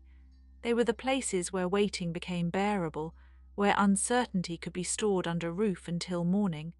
Not all ancient houses need to be grand to matter. Sometimes a smaller residence, less recorded and more easily forgotten, carries the most atmosphere.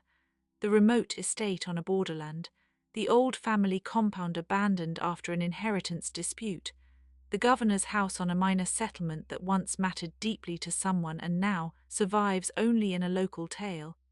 These places often hold the textures of history more gently than famous palaces do. They do not require spectacle. They offer atmosphere, which is often more enduring. If one imagines such a house on Arrakis, one might picture a low outer wall, pale with dust, enclosing a court where a single hardy plant has been protected for years. Perhaps there is a cistern deep below, and perhaps the owner long ago marked the wall with a lineage symbol that remains visible in sheltered light. Perhaps the upper rooms are sparse, because decoration was expensive and utility was essential. Perhaps there is one room, always kept a little cooler than the others, where old correspondence is stored in wooden chests and wrapped cloth. The house does not need to be famous to feel ancient. Age has its own presence. It gathers in corners. It settles into thresholds. It thickens the air.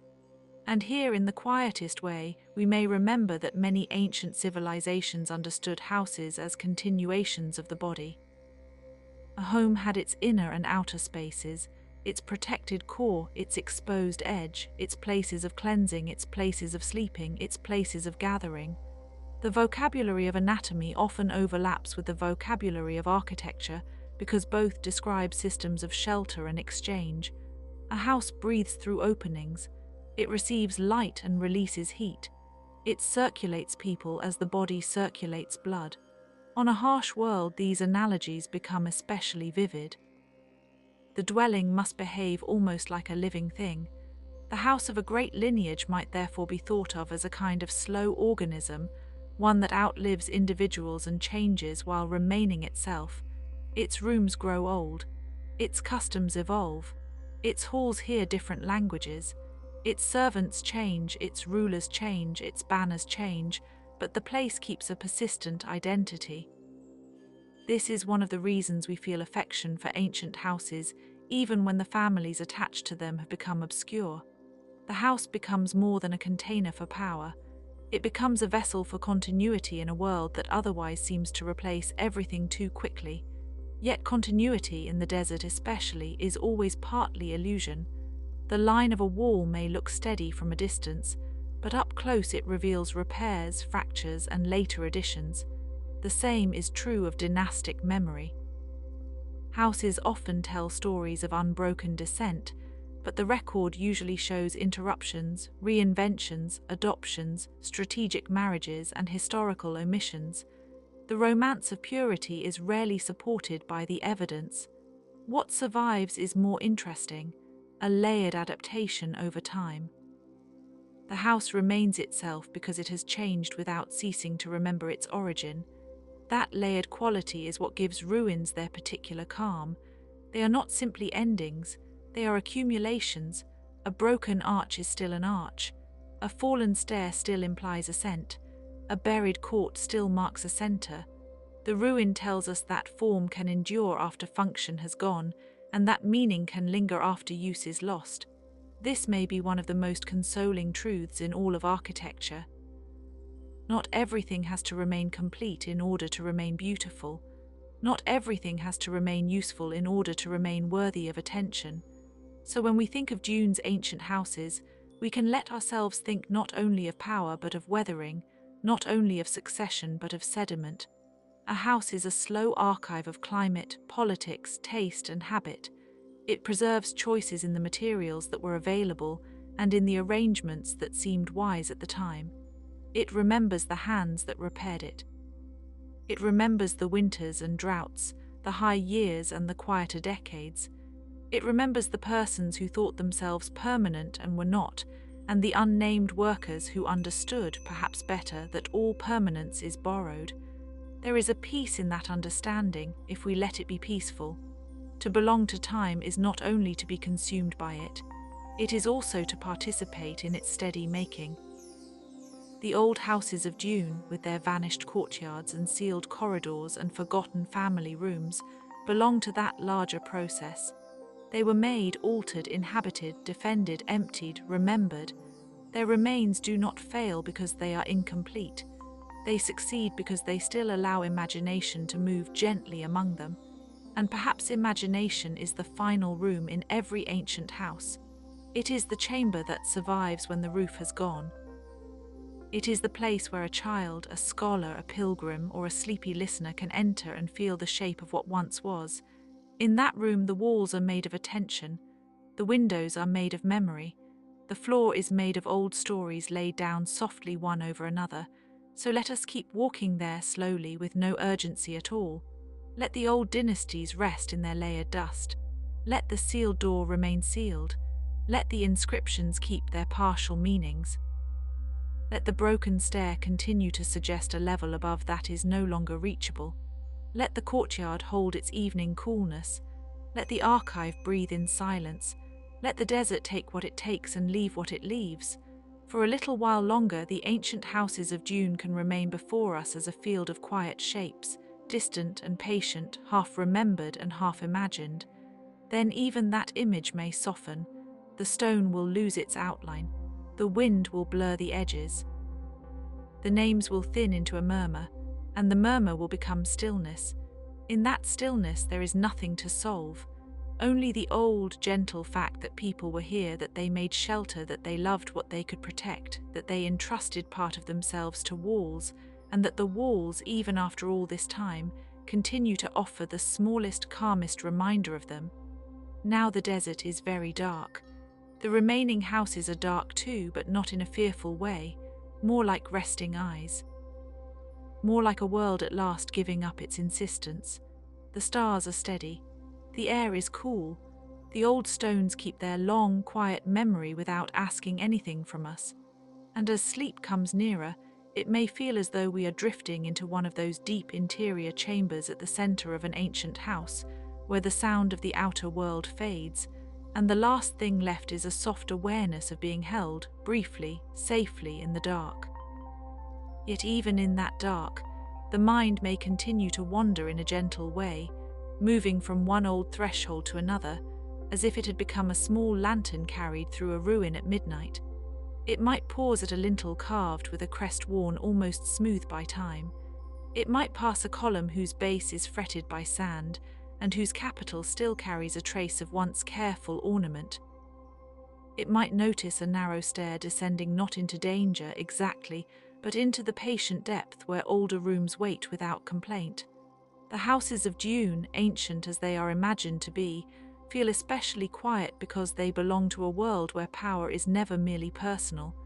It is architectural, it is ecological, it is ceremonial. A house is not simply a family name.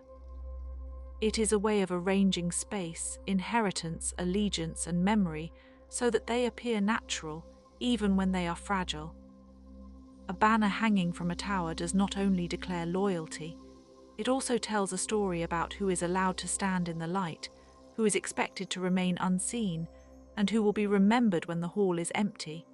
There is something ancient in this idea, something that echoes across many civilizations. Long before the great machines and interstellar courts of fiction, human societies built houses, palaces, tombs, and fortress cities that became statements made in stone. The house of Atreus in Greek myth is remembered as much for its curse as for its lineage. In ancient Rome, the domus of a patrician family could open onto an atrium that preserved the faces of ancestors in wax and memory alike. In the palatial centers of Minoan Crete, rooms unfolded around courts in patterns that still suggest ceremony, even now, when only foundations remain. To enter such places in imagination is to enter a language of hierarchy made visible.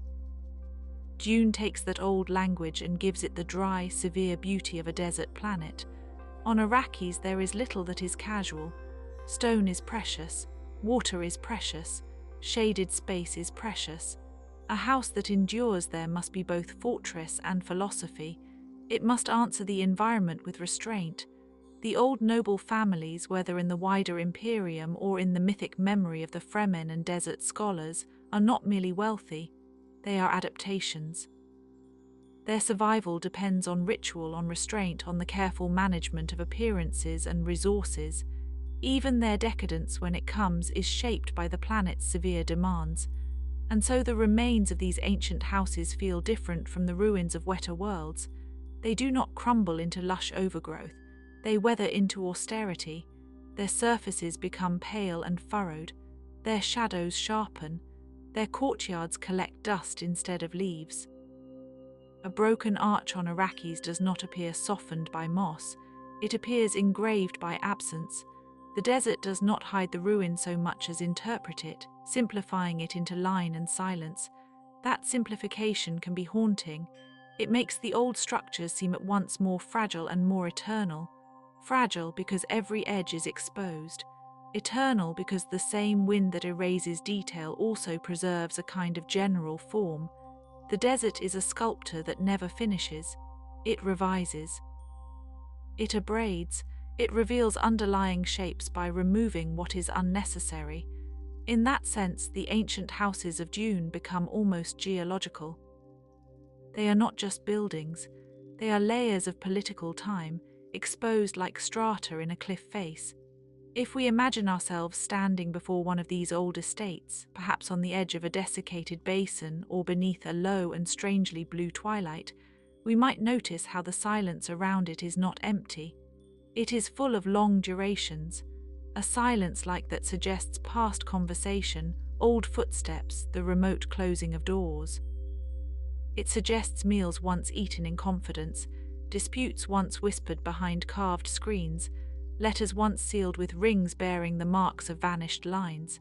It suggests all the countless ordinary moments that history usually leaves behind. The magnificent names survive, but the private habits, the small domestic gestures, the pauses between decisions, those are mostly gone. And yet the ruin somehow remembers their outline. This is one of the reasons ancient houses can feel so moving in fiction. They compress grand history and private life into the same space. A throne room is also a room where someone once waited for news. A gallery is also a corridor through which someone once walked in thought. A vault is also a place where a child may have hidden, or where a loyal servant may have stored a practical thing that no chronicler would think to mention. When the house is lost, all these layers remain in the imagination at once. It becomes possible to feel not just the official story, but the lived one. Dune is especially rich in this kind of layered feeling because its societies are built on overlapping survival systems. Noble houses are not isolated decorative elements. They are part of a larger order that includes CHOAM interests, imperial decrees, religious formations, spice economics, and planetary ecology. The political geometry is subtle and patient. A family may rise because of an alliance, a harvest, a marriage, a military position, or simply the favor of some distant power. It may then decline through betrayal, overreach, drought, sabotage, or the changing shape of the imperial mood. In such a system, a house is not only a residence. It is an argument made over generations. That argument can be read in architecture. A broad stair may suggest confidence. A hidden passage may suggest caution. A sealed chapel may reveal devotion that has become political. A formal garden that cannot truly flourish without imported water may indicate aspiration, nostalgia, or a refusal to yield entirely to local reality. Every element speaks. Every material has a moral temperature. In a desert world especially, to build with excess is to announce a kind of defiance. To build with restraint is to announce another kind of power. The old houses of Dune would likely have known this instinctively, and yet the ruins soften such declarations. Once the debates are over, once the dynasts are gone, the walls do not continue arguing. They simply remain, and by remaining they become less like instruments of power and more like witnesses. A witness can be solemn without being judgmental. A witness can observe the slow unfolding of time without trying to redirect it. That is the mood of an old house at the end of empire. It no longer commands, it remembers. Memory in this context is not always precise. Often it is fragmentary, like a floor mosaic missing several tiles. But fragmentary memory has its own dignity. In archaeology, a broken vessel can still suggest the hand that made it, the use it once served, the household it belonged to, the route by which it travelled, the soil in which it was found. In the same way, the ruined remains of an ancient Dune house could suggest entire arrangements of life from a few surviving features. A lintel might indicate a ceremonial entrance. A drain system might reveal concern for water retention, or perhaps an older, more abundant period when such engineering could be expansive rather than merely cautious. A fragment of painted tile might hint at colour once used to resist monotony and heat, or to declare a lineage whose symbols mattered greatly to those within. Even the choice of where to place a dwelling on Arrakis would be meaningful. Elevated ground offers visibility and status, but also exposure. A sheltered hollow can protect against wind, but may feel secretive or defensive. Proximity to a Sietch-like system of hidden pathways would imply relations with those who know the desert intimately. Distance from a city centre could indicate independence or exile. In a world shaped by ecology as much as politics, no architectural choice is purely aesthetic. The landscape listens, the landscape answers. There is a deep calm in letting oneself consider these things slowly. Not as puzzles to be solved quickly, but as atmospheres to inhabit. The question is not only who lived here, but what kind of time did they live by? Were their days measured by court rituals, by harvest reports, by the arrival of transport, by the shifting permissions of power, by the long slow waiting that accompanies every dynasty before its fall? Did the children of these houses learn to read the faces of servants before they could read books? Did they learn, before they were old enough to understand, that every corridor had a public side and a private side, and that one must always know which side one was on? Old houses in fiction often hold these subtle tensions because they are where history becomes intimate. They make political systems feel human by giving them rooms. The house gives memory a place to sit. The house gives ambition a staircase. The house gives mourning a chamber. Even betrayal, when it occurs within a house, feels different from betrayal in the open world. It acquires walls. It acquires echoes. It becomes something that once happened beneath a roof. The ancient houses of Dune, then, are not only symbols of aristocracy. They are repositories of tone. They carry a certain temperature of thought, cool ceremonial rooms, low-lit archives, private gardens protected from the wind, audience chambers where voices would have been measured and formal. All of this stands in contrast to the vastness of the desert just beyond the perimeter. The contrast is important. It gives the house its meaning. Without the desert, the house would be merely another construction. With the desert, it becomes a deliberate interruption, a human shape set against an older, larger order. And still, the desert always wins in the long view. Not by force alone, by patience. Sand enters tiny cracks.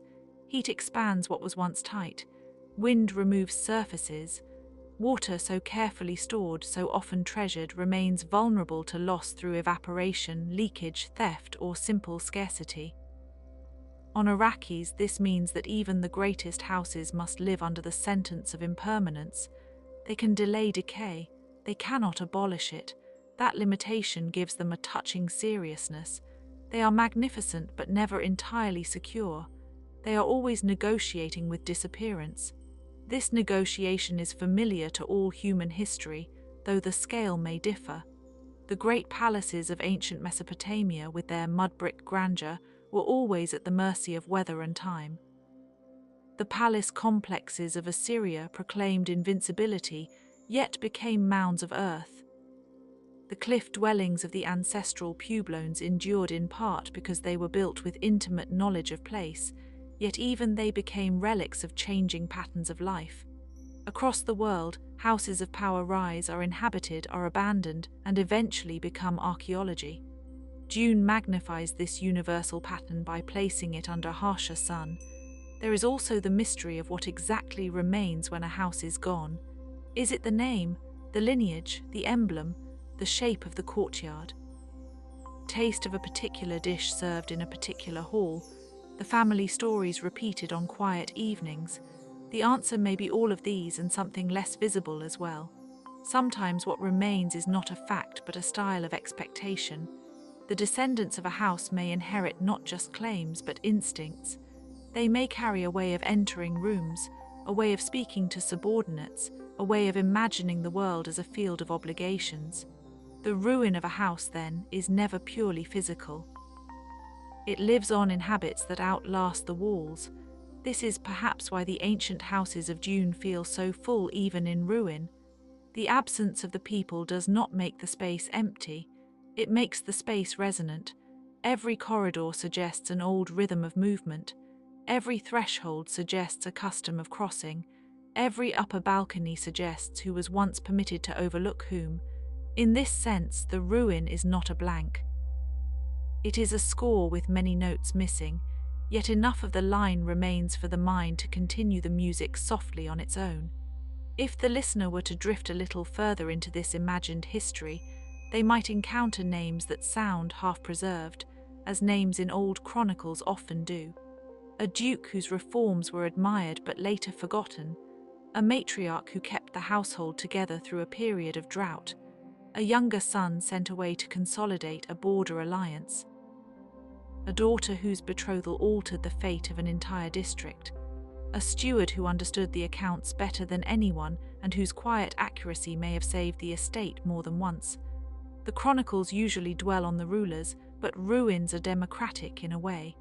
They preserve traces of every life that passed through them, not only the famous ones.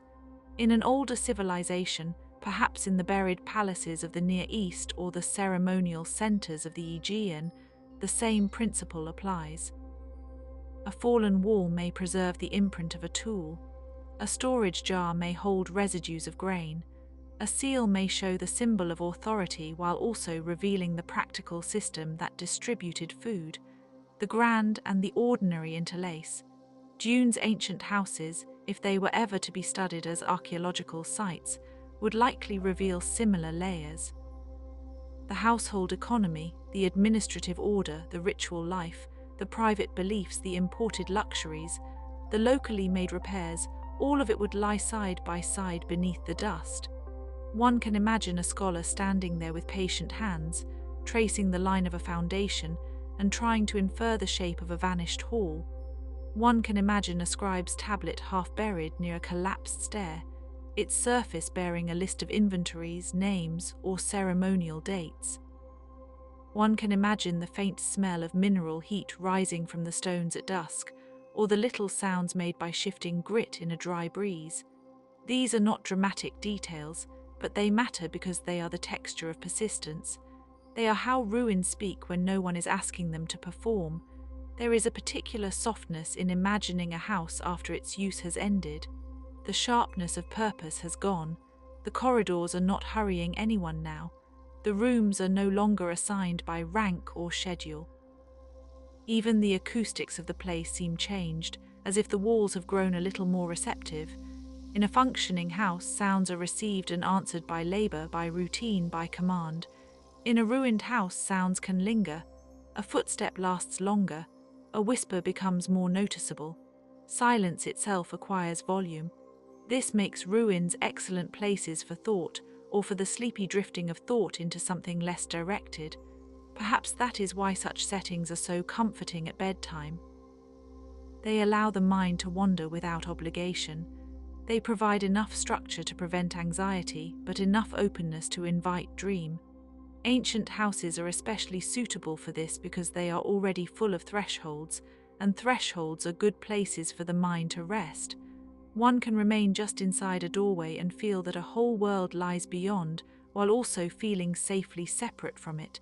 The ancient house does not demand action. It offers scale. It offers depth. It offers the quiet satisfaction of knowing that many lives have already unfolded here, and that none of them now require our intervention. The old houses of Dune also remind us that civilization is often less stable than it appears from within. A great hall may look permanent until the balance of power shifts. A family line may seem inevitable until a single decision alters its branch. A ceremonial route may be used for centuries, and then abandoned because the surrounding city moved, or the climate changed, or the political center relocated, or some new doctrine made the old procession unnecessary. In this way, houses are like living maps.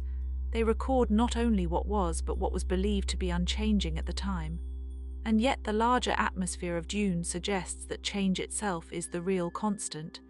Houses rise and fall against a backdrop of changing sands, changing alliances, changing prophetic currents, changing economies. The desert does not freeze history. It speeds the recognition that no arrangement stays untouched. This is a difficult truth in ordinary life, but in the context of a bedtime narration it can become gentle. It means that loss is not a personal failure.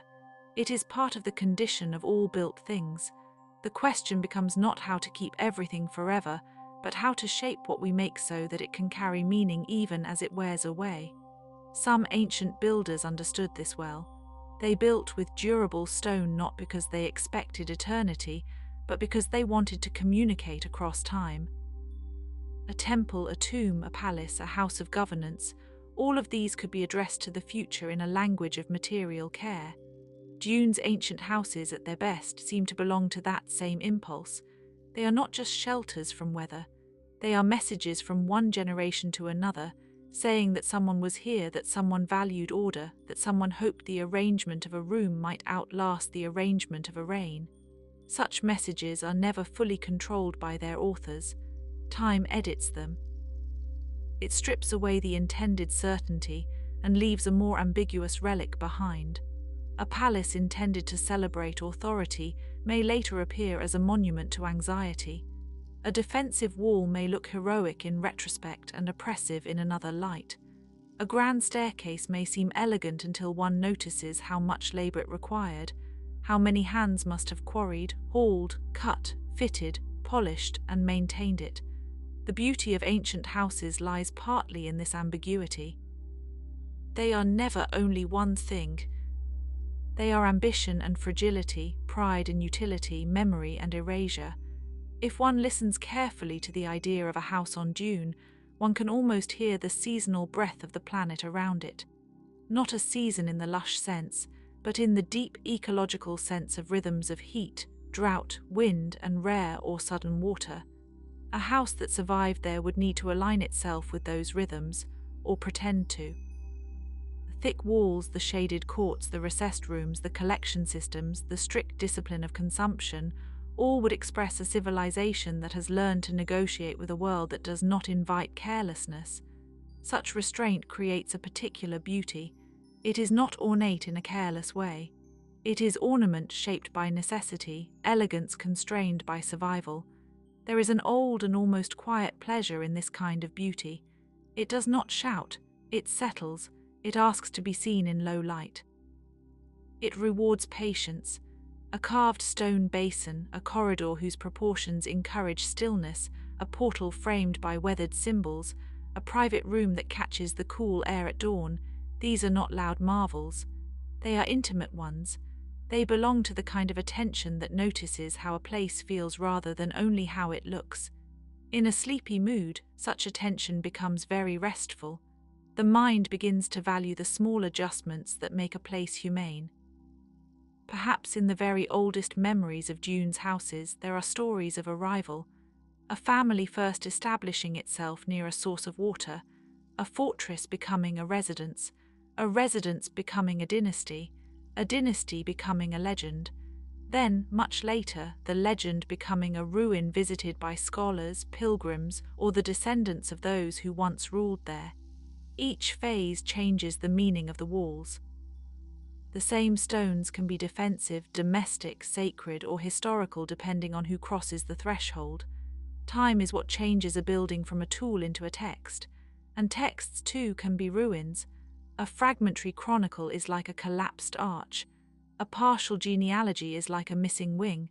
A myth preserved in several contradictory versions is like a courtyard reconstructed from dust and memory. The lore of Dune often feels like this, ancient and incomplete in a productive way. It invites interpretation without resolving everything. It offers the sense that there are older layers beneath the familiar story, older names, older houses, older arrangements of authority whose exact details may no longer be recoverable. That incompleteness is part of its atmosphere. It leaves room for the listener's quiet imagination. There are moments, thinking of ancient houses, when one also thinks of the people who refused to live by their grandeur. The hermit, the desert guide, the servant who preferred the outer courtyard to the inner chambers, the exile who found more honesty in the edge of the estate than in its centre. These figures are often not celebrated in official histories, yet they are essential to the texture of the place. They know where the useful shade falls. They know which wall stores heat after sunset. They know the habits of birds, the timing of winds, the sound of footsteps in different parts of the building. Their knowledge is modest and exact. It is the kind of knowledge that helps civilizations endure even when their rulers think they are the only reason for endurance. That modest knowledge may be one of the quiet themes behind the remains of Dune's houses.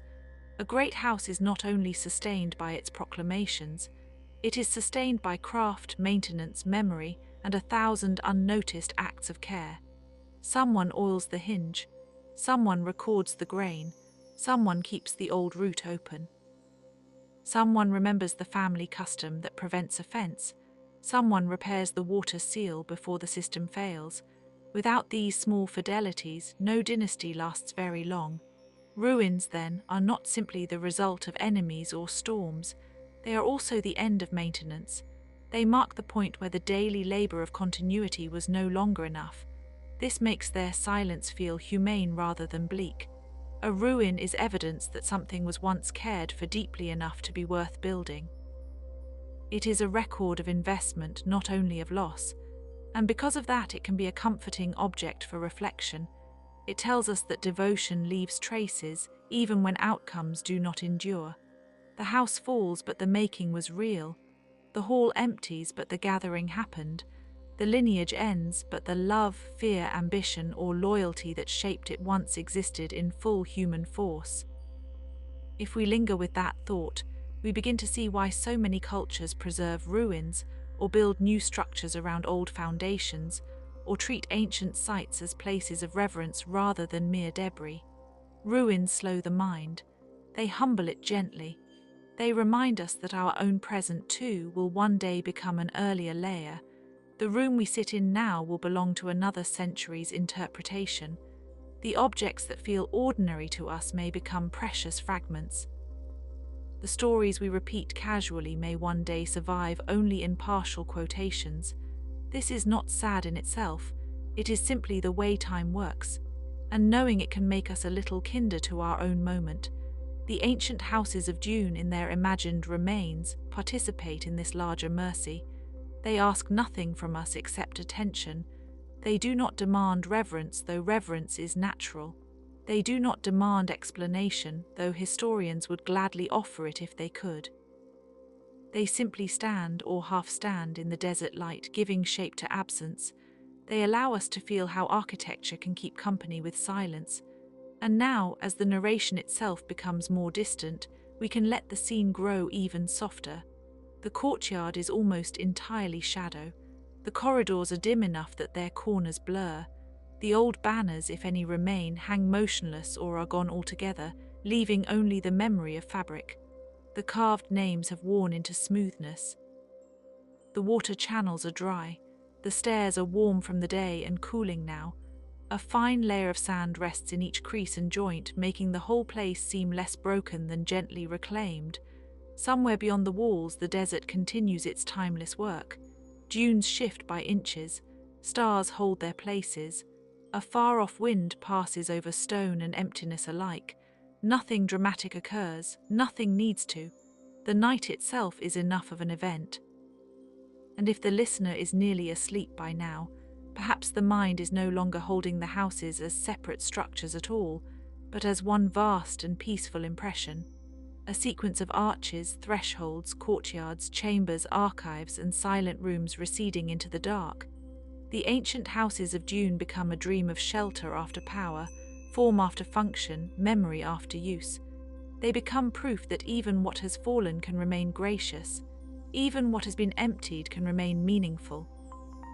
Even what is largely gone can still offer a place for thought to rest. So let the last corridors lengthen and fade. Let the distant names dissolve into the grain of the stone. Let the old dynasties become part of the hush. Let the desert keep its patient watch. And let sleep gather now with the same quiet certainty as sand settling after the wind, covering the edges of ruin, smoothing the broken line, and leaving only a soft, enduring stillness behind.